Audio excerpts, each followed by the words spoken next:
स्वागत है मित्रों आपका फिर आपके अपने YouTube चैनल समर्पण ऑनलाइन क्लासेस। हम लोग आज यूपी स्पेशल शुरू करने जा रहे हैं और ये यूपी स्पेशल की पहली क्लास है। आरओ या पीसीएस में यूपी स्पेशल का बड़ा महत्व है। पीसीएस में थोड़ा डाउन हो गया, लेकिन आरओ में 10 से 15 क्वेश्चन यूपी स्पेशल के ज़रूर आते हैं। और अन्य एक दिवसीय जो परीक्षाएं होती हैं यूपी से रिलेटेड, उसमें भी पूछा जाता है यूपी स्पेशल। तो यूपी स्पेशल को पढ़ना बहुत ज़रूरी है, क्योंकि ये एग्ज़ाम में बहुत ही महत्वपूर्ण भूमिका निभाता है। और यूपी स्पेशल को हम लोग इस कदर पढ़ेंगे बाय मैप के थ्रू, ताकि आपको वो चीज़ दिख जाए कि कौन सा ज़िला कहाँ पे है और किसकी सिचुएशन कहाँ है।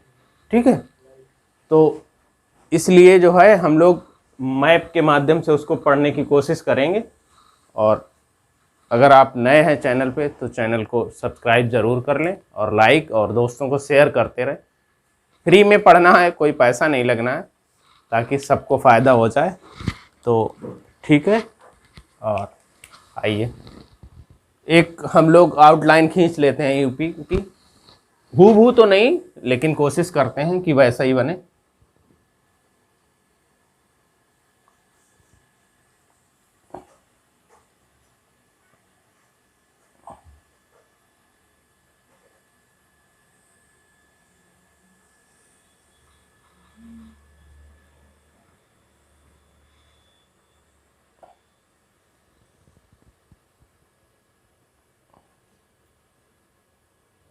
ठीक है, ये यूपी का मैप है। ठीक, सिचुएशन बताने की कोशिश आपको कर रहे हैं कि कहाँ जिला कौन सा है। ठीक, बाकी पूरा मैप वैसा ही तो नहीं बनाया जा सकता, लेकिन लगभग में वैसा ही बनाया है मैंने। तो देखिए, अगर उत्तर प्रदेश की बात करें, यानी उत्तर प्रदेश के सफ़र की बात करें कि उत्तर प्रदेश का नाम उत्तर प्रदेश कब पड़ा, तो एक बार सफ़र से भी क्वेश्चन देख लेते हैं हम लोग कि वहाँ से क्या क्या क्वेश्चन बन सकते हैं। तो स्टार्ट करते हैं। देखिए, 1 जनवरी, हाँ उससे पहले एक चीज़ और देख लीजिए कि ये उत्तर प्रदेश जो हमारा है, उत्तर प्रदेश, ये दोस्तों गोंडवाना लैंड का भाग है। ठीक है, सबसे पहला क्वेश्चन ये कि उत्तर प्रदेश गोंडवाना लैंड का भाग है। उसके बाद में आते हैं इसके नाम पे।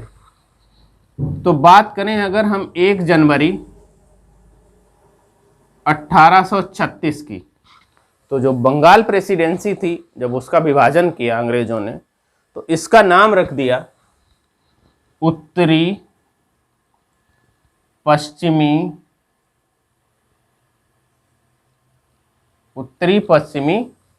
प्रांत। ठीक है, इधर लिख लेते हैं, फिर चलो यहीं लिख लेते हैं। चलो, उत्तरी पश्चिमी प्रांत। तो बात करें अगर हम उत्तर प्रदेश के नाम की सफ़र की, तो ये 1 जनवरी 1836 को इसका नाम रख दिया गया उत्तरी पश्चिमी प्रांत। उसके बाद में आती है बात 1856 की। 1856 में अवध का विलय हो गया। अवध का विलय हो गया 1856। ठीक है, उसके बाद में आती है बात 15 फरवरी 1877 की। ठीक है, 15 फरवरी 1877 को इसका नाम जो है उत्तरी पश्चिमी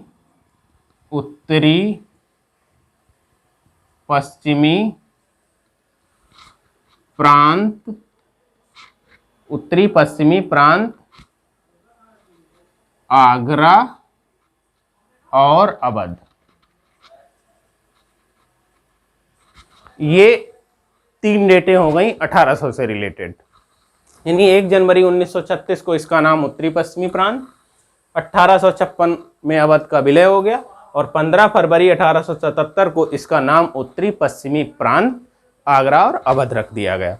उसके बाद में आओ 22 यानी 22 मार्च 1902, ठीक है। 22 मार्च 1902 आती है तो आगरा और अवध का संयुक्त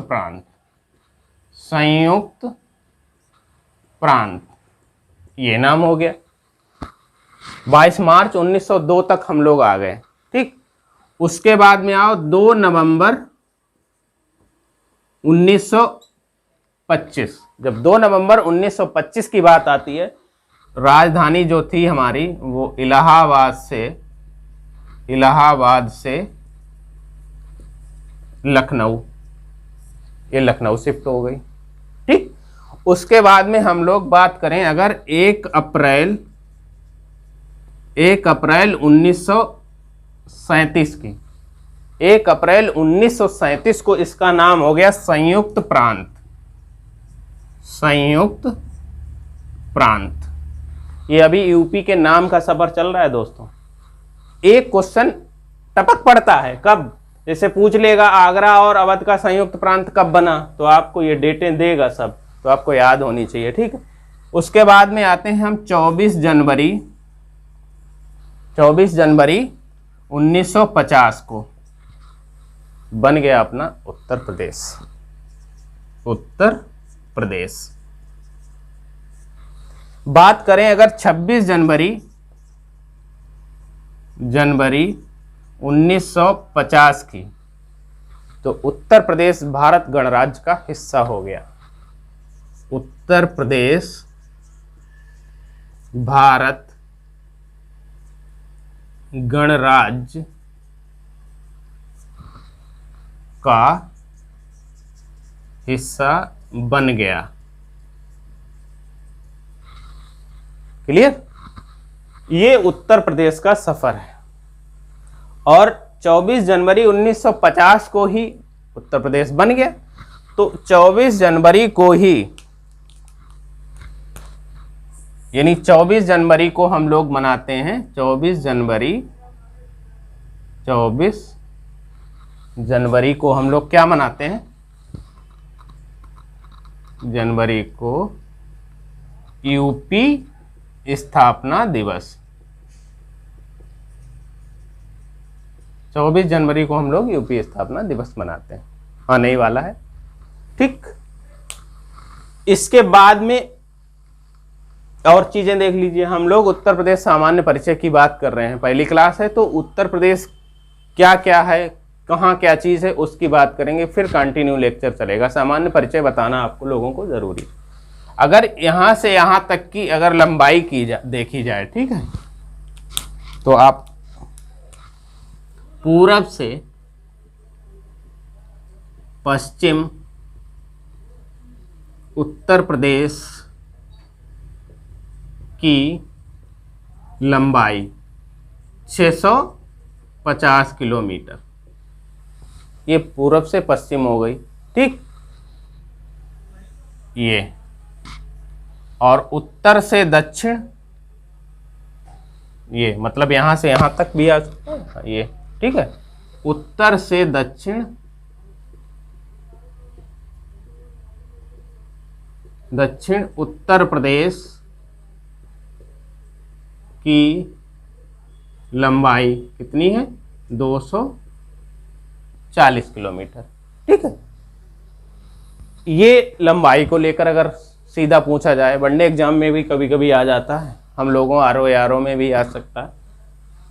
उसके बाद में अगर इसका आकार देखा जाए, देखो लंबा लंबा सा लग रहा है, ठीक है। इसका आकार को लेकर के अगर क्वेश्चन बने आपका, तो आकार इसका दोस्तों लंबवत है, आकार इसका लंबवत, ठीक। ये तो कुछ फैक्ट थे, वो आपको मैंने बता दिए, ठीक। अब आते हैं कि अगर पूछे आपसे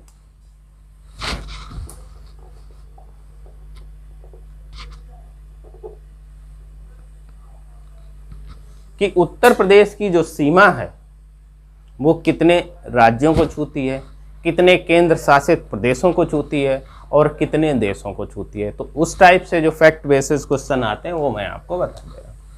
देखो उत्तर प्रदेश उत्तर प्रदेश की सीमा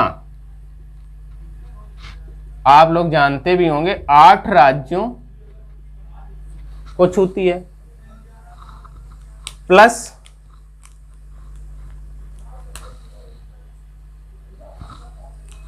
एक केंद्र शासित प्रदेश भी है, एक केंद्र शासित प्रदेश भी है और प्लस एक देश भी है। ठीक, ये तो डायरेक्ट क्वेश्चन है। 8 राज्य, एक केंद्र शासित प्रदेश और एक देश। अब कौन कौन से वो राज्य हैं तो ऊपर से, अच्छा हाँ, मैप खोल के जरूर रखिएगा भाई, मैप पढ़िए ताकि आपको दिखे आंखों से कि वो है कहाँ। अब यहाँ से हम और एक सिस्टम से पढ़िए, इसको पढ़ने के बाद यहाँ मत आइए सोनभद्र में, और ललितपुर को पढ़ने के बाद बलिया मत जाइएगा।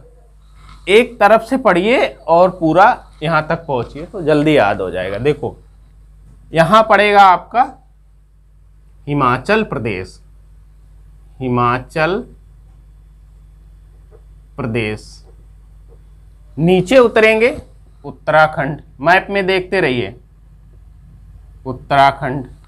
और आएंगे नेपाल, नीचे आ जाएंगे बिहार, और नीचे आ जाएंगे झारखंड,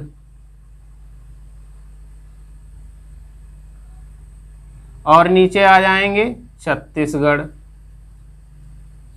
इधर आ जाएंगे एमपी, यहाँ एमपी, ये भी इधर भी एमपी, ये भी एमपी। यहाँ चले जाएंगे राजस्थान, राजस्थान, और आगे बढ़ जाएंगे यहाँ हरियाणा, हरियाणा, हरियाणा 2 जगह, यहाँ भी हरियाणा हो जाएगा, अभी बताएंगे हम आपको, ठीक है। और ये यहाँ चले आएंगे तो दिल्ली। अब देख लो, गिन के देख लो, 8 हुए। पहले हम लोग राज्य देख लेते हैं, ठीक। देखो 1 2 3 4 5 6 7 और 8 राज्य हो गए, बात क्लियर हो गई। एक केंद्र शासित प्रदेश दिल्ली, क्लियर हुआ। एक देश नेपाल। ये तो बिल्कुल फैक्ट पे क्वेश्चन है। अब ये पूछा जाता है कि कितने जिले जो हैं वो किस राज्य को कितने जिले टच करते हैं, तो उसकी भी बात कर लेते हैं। याद रखिएगा, हिमाचल प्रदेश 1, कौन सा जिला है मैं आपको बताऊंगा, रुकिए 2 मिनट। उत्तराखंड 7, नेपाल 7, बिहार 7, झारखंड 1 और छत्तीसगढ़ 1 और 1 मिलके 11, एमपी 11 जिलों, राजस्थान 2, हरियाणा 6, दिल्ली 2। क्लियर। याद करने का तरीका, 7 वाले एक तरफ कर लो, उत्तराखंड, नेपाल, बिहार। 1 वाले एक तरफ कर लो, झारखंड, छत्तीसगढ़, हिमाचल प्रदेश। 1 वाले को तो 3-3 का पेयर बन गया, 1 2 3 का इसका बन गया, 1 2 3 का इसका बन गया। 2-2 वाले एक तरफ कर लो, राजस्थान, दिल्ली, और 1 मेरी तरफ से हरियाणा 6। क्लियर हुई बात। अब देखो ये तो हो गया। अब आपको मैं ये बता दे रहा हूं कि इस जो उत्तराखंड है वो 7 जिले हैं, वो कौन कौन से जिले हैं जो उत्तराखंड को टच करते हैं। आप बस पढ़ते रहिए, मैप में देखते रहिए। उत्तर प्रदेश को न याद करवा दिया तो कहना आप, एक जबान पे हो जाएगा उत्तर प्रदेश की सिचुएशन कहाँ है। ऐसे ढूंढते ना भदोही कहाँ है, मथुरा कहाँ है, तो वो इधर दिखेगा आपको तुरंत। ठीक, देखिए यहां से देखो, यहां मिलेगा आपको सहारनपुर, सहारनपुर। ठीक, सहारनपुर से जैसे ही नीचे उतरेंगे मिलेगा आपको मुजफ्फरनगर, मुजफ्फरनगर। ठीक, मुजफ्फरनगर से जैसे ही आप नीचे उतरेंगे आपको मिलेगा बिजनौर, बिजनौर। बिजनौर से जब नीचे उतरेंगे तो आपको मिलेगा मुरादाबाद, मुरादाबाद। ठीक, मुरादाबाद से जैसे ही नीचे उतरेंगे मिलेगा आपको रामपुर, रामपुर से जैसे ही नीचे उतरेंगे आपको मिलेगा बरेली, बरेली से जैसे ही नीचे उतरेंगे आपको मिलेगा पीलीभीत, पीलीभीत। ठीक, अब देखो इधर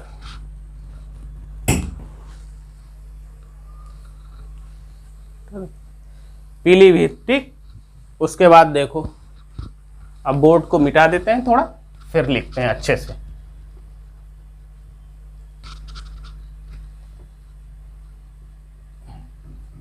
देखते जाइए, मैप खोल के रख लीजिए यूपी का, तो आपको दिखता रहेगा। चलो नेपाल को भी मिटाते हैं, वैसे भी नेपाल बहुत परेशान करने लगा है आजकल। ओपी कोहली जो है, ओपी शर्मा, जबरदस्ती ही बोलते हैं। चलिए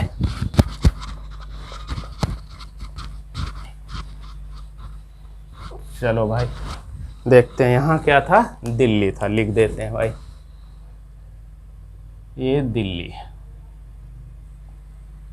तो ये है हरियाणा। ठीक, राजस्थान कुछ यहाँ है थोड़ा सा।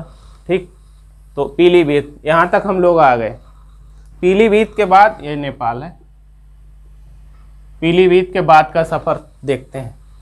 पीलीभीत के बाद मिलेगा आपको खीरी, खीरी को लखीमपुर खीरी भी कहते हैं। ठीक, खीरी, खीरी से जब नीचे उतर के आएंगे तो आपको मिलेगा बहराइच, बहराइच। इसके जब नीचे उतर के आएंगे तो आपको मिलेगा श्रावस्ती। देखते रहो यार मैप में, श्रावस्ती। श्रावस्ती के बाद में जब नीचे उतर के आएंगे तो आपको मिल जाएगा बलरामपुर, बलदाऊ भैया मिलेंगे।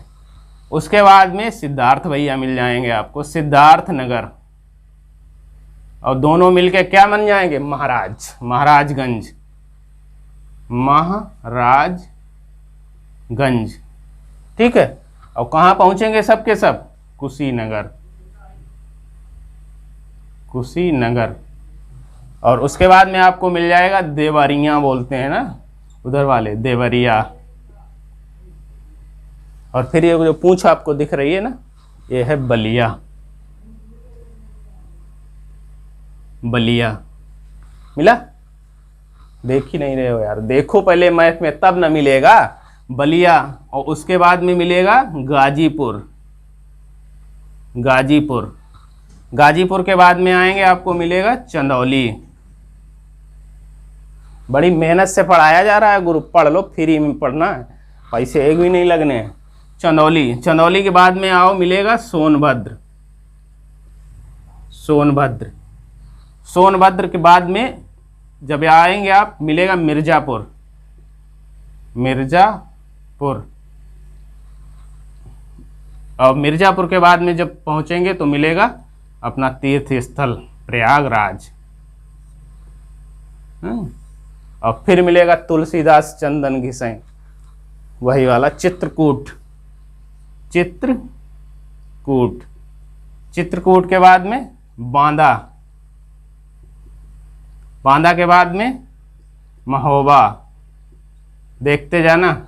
महोबा के बाद में झांसी, और झांसी से एक क्वेश्चन बनता है, हम आपको अभी बताएंगे आगे, कि ललितपुर एक ऐसा जिला है जो मात्र एक ही जिले को टच करता है, वो है झांसी, और किसी को नहीं टच करता। ये है आपका, ये एमपी है, ये है आपका ललितपुर, ललितपुर। ठीक, अब आगे आएंगे, राजस्थान को इधर लिख देते हैं, ये राजस्थान और ये है हरियाणा।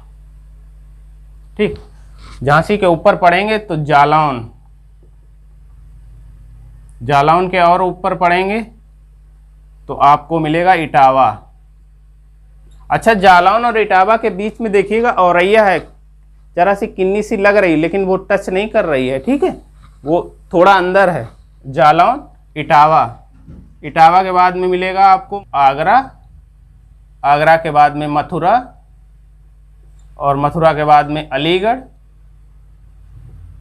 और अलीगढ़ के बाद में जी गौतम बुद्ध नगर, जीबीएन, ठीक है, और फिर गाजियाबाद, यहीं पे जी बनाए दे रहे हैं, ठीक है, गौतम बुद्ध नगर और फिर गाजियाबाद। गाजियाबाद के बाद में आओ बागपत, और बागपत के बाद में शामली। शामली, ये था दोस्तों सफ़र किसका, कितने ज़िले किसको टच कर रहे हैं। आप यहाँ अच्छे से ईमानदारी से जैसे नोट्स बनाते हैं वैसे यहाँ लिखेंगे हिमाचल प्रदेश, हिमाचल प्रदेश, और उसके आगे लिखेंगे सहारनपुर। आप लिखेंगे उत्तराखंड, उत्तराखंड के पूरे 7, नेपाल, नेपाल के पूरे 7, बिहार, बिहार के पूरे 7। देखो अब हम आपको बताते हैं, ये हिमाचल प्रदेश जो है वो सहारनपुर को सिर्फ टच कर रहा है, ठीक। अब जब उत्तराखंड की बात आएगी तो सहारनपुर को इंक्लूड करते हुए कहां तक आएंगे, पीलीभीत तक। आधा पीलीभीत उत्तराखंड में और आधा पीलीभीत नेपाल। फिर जब पीलीभीत से चलेंगे, देख लो 7 हो गए होंगे, 1 2 3 4 5 6 7। छोटे बच्चों की तरह 1 2 3 4 5 6 7 नहीं, आराम से पढ़िए। 1 2 3, कलर दूसरा बदल देते हैं, देखो 1 2 3 4 5 6 7, महाराजगंज तक नेपाल। अब आधा महाराजगंज, फिर इसमें देखो 1 2 3 4 5 6 और 7, बिहार सोनभद्र को टच कर रहा है यहाँ पे कोने पे, देखिए मैप में।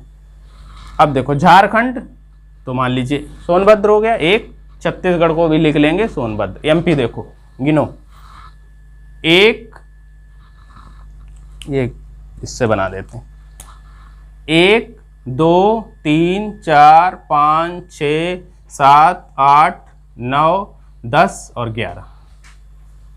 राजस्थान, ठीक, राजस्थान आगरा, इसी से बना देते, आगरा और मथुरा 2 हैं राजस्थान के लिए। फिर देखो इसका हरियाणा का, ठीक, अलीगढ़, वो मथुरा, अलीगढ़ और जीबीएन। और ये दिल्ली थोड़ी अंदर हो जाती है तो 3 ये यहां हो गए, और शामली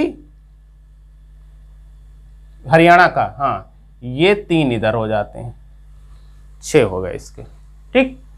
तो ये था, इसको आप नोट्स बना करके पूरा लिख लेंगे, ठीक। अब देखो इसमें आपको लिख देते हैं, इसी से आपको समझा देते हैं। उत्तर प्रदेश का साओं को लेकर क्वेश्चन आते हैं कि पूरब में कौन है, पश्चिम में कौन है, उत्तर में कौन है, दक्षिण में कौन है, तो उसको देख लीजिए आप लोग। जब मैप आप खोलेंगे, किधर भी बैठ के खोलें, तो आपके जो सामने की दिशा होगी वो उत्तर ही होती मैप के अकॉर्डिंग, ठीक है। तो ये आपका उत्तर हो गया, ये दक्षिण हो गया, ये पूरब हो गया, ये पश्चिम हो गया। अब देखो उत्तर प्रदेश का अगर पूर्वी जिला आपसे पूछ ले तो ये हो गई बलिया, इसी में अगर पश्चिमी पूछ ले तो ये शामली, और अगर उत्तर पूछ ले,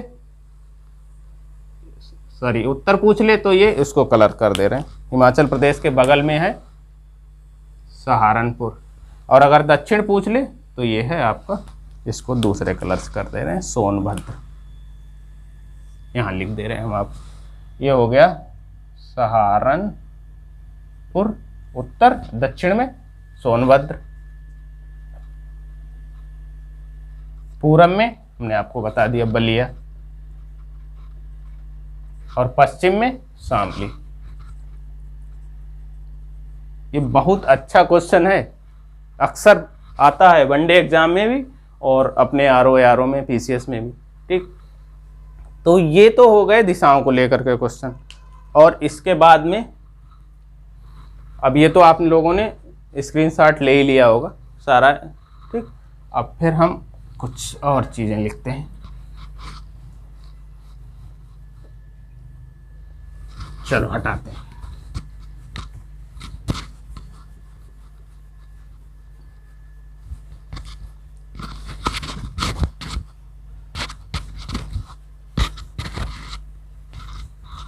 ठीक, देखिए मैप को बार बार खींचिए तो आ जाएगा, कोई दिक्कत नहीं उसमें।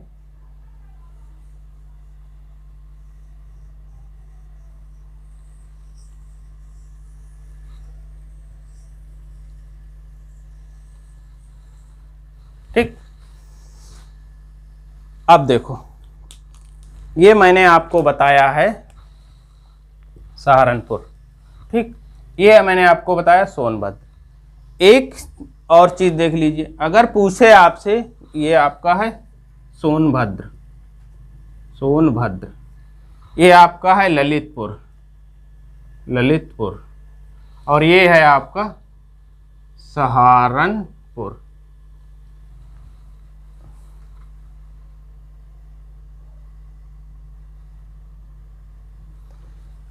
ठीक है, अब देखो ये सोनभद्र हो गया, ये सहारनपुर हो गया, ये ललितपुर हो गया। अब इससे अगर आपसे पूछे कि सोनभद्र एक ऐसा जिला है जो कितने राज्यों को टच करता है, तो लिख लेते हैं हम लोग, सोनभद्र, सोनभद्र की सीमा से लगे राज्य। देख लो, यहां मैंने आपको बताया बिहार, यहां हमने आपको बताया है झारखंड, और यहां मैंने आपको बताया छत्तीसगढ़, वैसे लिख दे रहे हैं, ठीक, और यहां आपको बताया मैंने एमपी। क्लियर?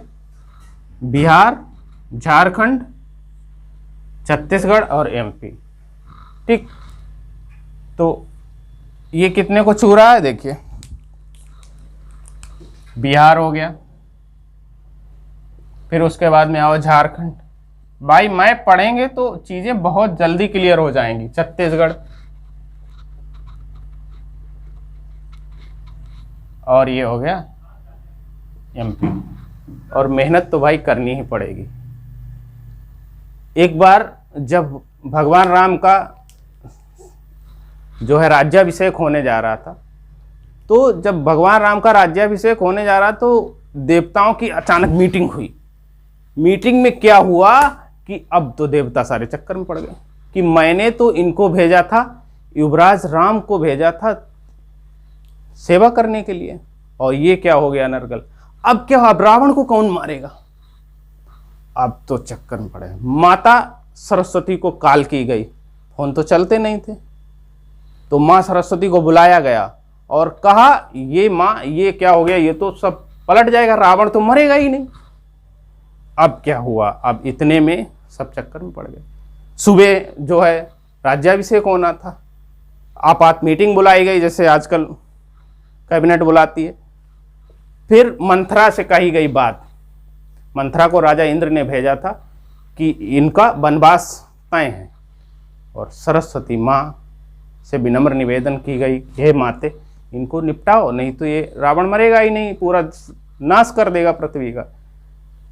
तो जब ये हुआ तो सरस्वती माँ ने कहा, बात तो बिल्कुल सही है।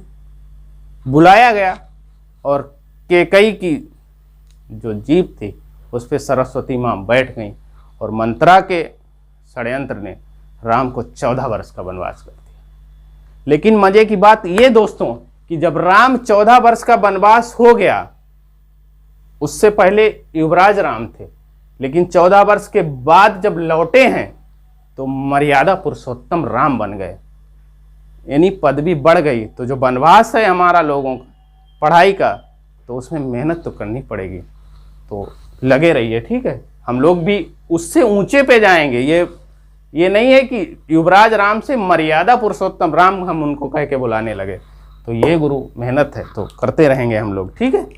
और जो ईश्वर की देन है, वो परेशानियां सबके लिए हैं थोड़ी बहुत, तो चलती रहेंगी, ठीक। लेकिन उत्साह के साथ पढ़ेंगे, उम्र जो है मोहताज नहीं होती किसी की। तो आगे देखते हैं, सोनभद्र की सीमा से लगे राज्य बिहार, झारखंड, छत्तीसगढ़ और एमपी। आते हैं ललितपुर। अगर ललितपुर से पूछा जाए कोई क्वेश्चन कि ललितपुर जो है वो एमपी से कितनी तरफ से घिरा हुआ है, तो देख लो, यहाँ भी एमपी, यहाँ भी एमपी और यहाँ भी एमपी। तो ललितपुर 3 तरफ से एमपी से घिरा हुआ है। लिख लेते हैं, ललितपुर की सीमा तीन तरफ से एमपी से घिरी है। ठीक है, तीन तरफ से एमपी से घिरी है। और ये अगर नंबर में पूछ दे कि सोनभद्र है तो आप 1 2 3 4, यहाँ 4 भी पूछ सकता है तो 4 लिख देंगे। ठीक, अब बात आती है सहारनपुर। सहारनपुर की सीमा से लगे राज्य। तो देखो मैंने अभी आपको बताया था, यहाँ कौन था, यहाँ था उत्तराखंड। उत्तराखंड, यहाँ क्या था, यहाँ था हिमाचल प्रदेश, और यहाँ क्या था, हरियाणा। ठीक, तो देख लो किससे लगा, ये आपका हरियाणा, एक तरफ से लिख लेते हैं हरियाणा, उसके बाद में उत्तराखंड, सॉरी हिमाचल लिख लो, हिमाचल प्रदेश, उसके बाद में लिख लो उत्तराखंड।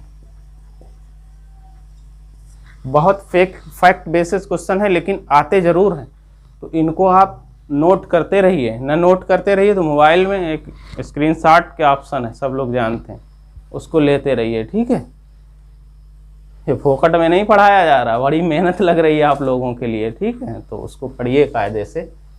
तो ललितपुर हो गया, ये 3 फैक्ट बेसिस क्वेश्चन हो गए। ठीक, अब हम अगर बात करें इसकी जनसंख्या की, तो यहाँ पे अभी हम लोगों ने पढ़ा था कि सबसे ज़्यादा अगर जनसंख्या पूछी जाए उत्तर प्रदेश के किस जिले की जनसंख्या सर्वाधिक है, तो ये यहाँ दिखा होगा, देखिए मैं, आपका है प्रयागराज। प्रयागराज, अगर इलाहाबाद भी ऑप्शन में बना देते हैं तो भी चलेगा, क्योंकि प्रयागराज अभी नाम चेंज हुआ है। अब अगर पूछे जब सर्वाधिक पूछी है तो जाहिर सी बात है न्यूनतम भी पूछेगा। तो उत्तर प्रदेश की न्यूनतम जनसंख्या किस जिले में है, तो ये आपका यहीं पे देखो, यहाँ आओ, ये पड़ेगा महोबा। महोबा, ये जनसंख्या से रिलेटेड क्वेश्चन हो गए। अब आपसे पूछ ले वर्षा से रिलेटेड, यही लिख देते हैं, उत्तर प्रदेश में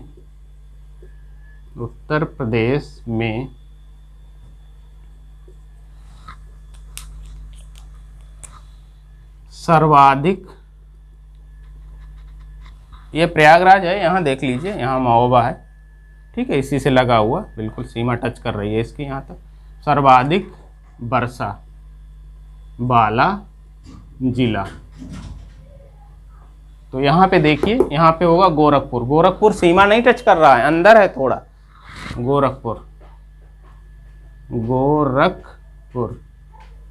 और गोरखपुर से याद आया होगा ना, योगी आदित्यनाथ उत्तर प्रदेश के मुख्यमंत्री हैं और आनंदीबेन पटेल जो हैं राज्यपाल हैं यहाँ की। तो उत्तर प्रदेश में सर्वाधिक वर्षा वाला जिला गोरखपुर। ठीक, ये यहाँ है गोरखपुर, एग्जैक्ट पोजीशन तो नहीं लेकिन यहीं पे है, अगल बगल में। अब जब सर्वाधिक वर्षा हो गई तो सबसे कम भी होगी, तो देख लो, उत्तर प्रदेश में सबसे कम वर्षा वाला जिला यहाँ मिलेगा आपको, मथुरा। ठीक, ये हो गया। अब अगर पूछे घनत्व से लेकर के कि जो घना मतलब जो बसा हुआ है वो क्या, देख लो सॉरी,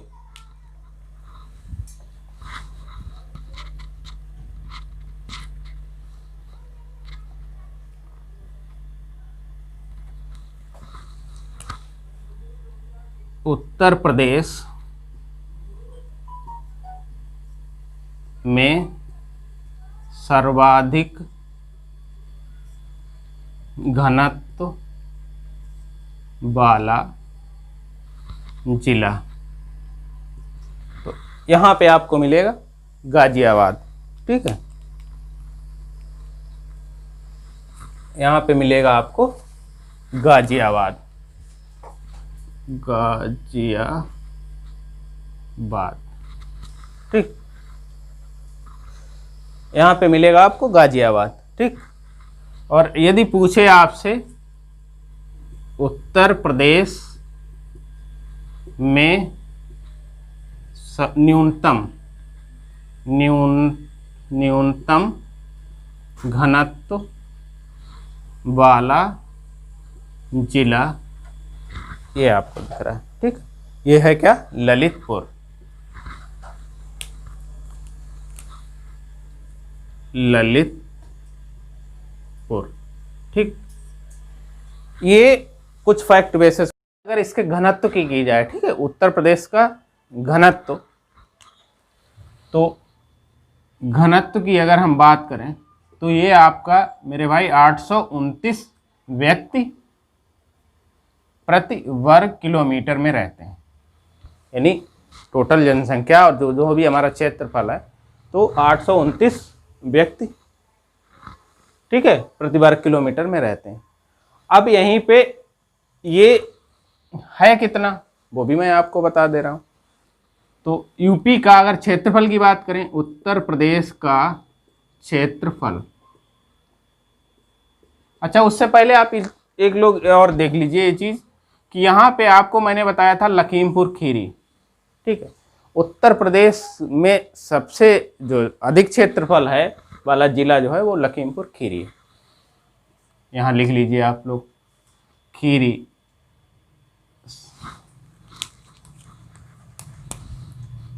यहाँ लिखते रहे सर्वाधिक क्षेत्रफल वाला जिला, ठीक है। और यहीं पर अगर आप एक नेशनल पार्क की करें तो उत्तर प्रदेश में मात्र एक नेशनल पार्क है, Dudhwa tiger reserve, Dudhwa tiger reserve, ठीक है, उत्तर प्रदेश में एकमात्र, ठीक। अब ये सर्वाधिक क्षेत्रफल हो गया, सर्वाधिक क्षेत्रफल। अब अगर हम न्यूनतम क्षेत्रफल की बात करें कि सबसे कम क्षेत्र, तो यहां पर मैंने आपको बताया था हापुड़, ये न्यूनतम क्षेत्रफल वाला जिला है, क्षेत्रफल वाला जिला। ये तो क्षेत्रफल को लेकर के क्वेश्चन होगा। अब अगर लिंगानुपात की बात कर लें, हाँ यूपी के क्षेत्रफल की बात कर रहे थे, तो यूपी का क्षेत्रफल जो है कितना है, 240,928 वर्ग किलोमीटर। यहीं पर अगर हम भारत के क्षेत्रफल की बात करें, भारत का क्षेत्रफल, अगर भारत के क्षेत्रफल की बात करें तो ये है आपका 32,87,263 वर्ग किलोमीटर। ये 32,87,263 वर्ग किलोमीटर भारत का क्षेत्रफल है, ये यूपी का क्षेत्रफल। अब इसकी अगर परसेंटेज देखी जाए, यानी ये वाला जो है भारत का क्षेत्रफल, ये उत्तर प्रदेश का क्षेत्रफल कितना है भारत के क्षेत्रफल का, तो ये दोस्तों 7.33%, ठीक। अगर अब ये हो गया, अब जनसंख्या से आपको बता दें, अगर जनसंख्या यूपी की जनसंख्या कितनी है, 1998,12,341, ये उत्तर प्रदेश की जनसंख्या है। भारत की जनसंख्या देख लो, भारत की जनसंख्या 121,0854,977, ये भारत की जनसंख्या 121,0854,977। उत्तर प्रदेश की जनसंख्या 1998,12,341, ठीक। अब इसकी कंपैरिजन अगर इससे की जाए उत्तर प्रदेश से, तो कितना है, ये 16.5% है, 16.51।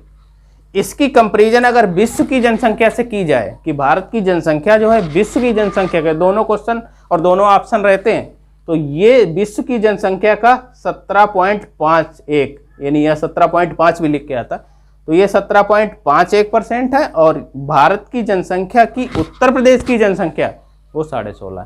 ठीक, अब यहां पे आपको बता दें लिंगानुपात। लिंगानुपात उत्तर प्रदेश का कितना है? 912। एससी की बात करें यानी अनुसूचित जाति तो 907। शिशुलिंगानुपात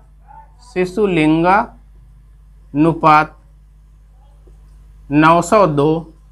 अगर एसटी की बात करें तो कितना? 951। एससी शेड्यूल कास्ट अनुसूचित जनजाति, और जन माने लोग, और लोगों को दी जाने वाली 51 रुपये। 51 रुपये हम देते हैं, तो इससे याद कर सकते हैं आप 951। ठीक, तो ये महत्वपूर्ण कुछ चीज़ें थीं उत्तर प्रदेश के सामान्य परिचय में जो मैंने आपको बता दी। और चैनल पे अगर नए हैं तो उसको लाइक और शेयर ज़रूर करते रहिए, और सब्सक्राइब तो करिए। और दोस्त एक चीज़ और इसमें देखिए जो छूटी जा रही थी, वो टोटल अगर जिले पूछ ले, हालांकि आप लोगों को पता होगा 75। ठीक, अगर मंडल की बात करें तो ये 18, और नगर निगम की बात करें, नगर निगम ये 17 है, और 17वां नगर निगम जो है आपका 17वां नगर निगम, चलो यहीं लिख देते हैं, शाहजहांपुर, ये 17वां नगर निगम है। ठीक है, तो पढ़ते रहिए और फिर मिलेंगे ब्रेक के बाद। तब तक के लिए थैंक यू, धन्यवाद।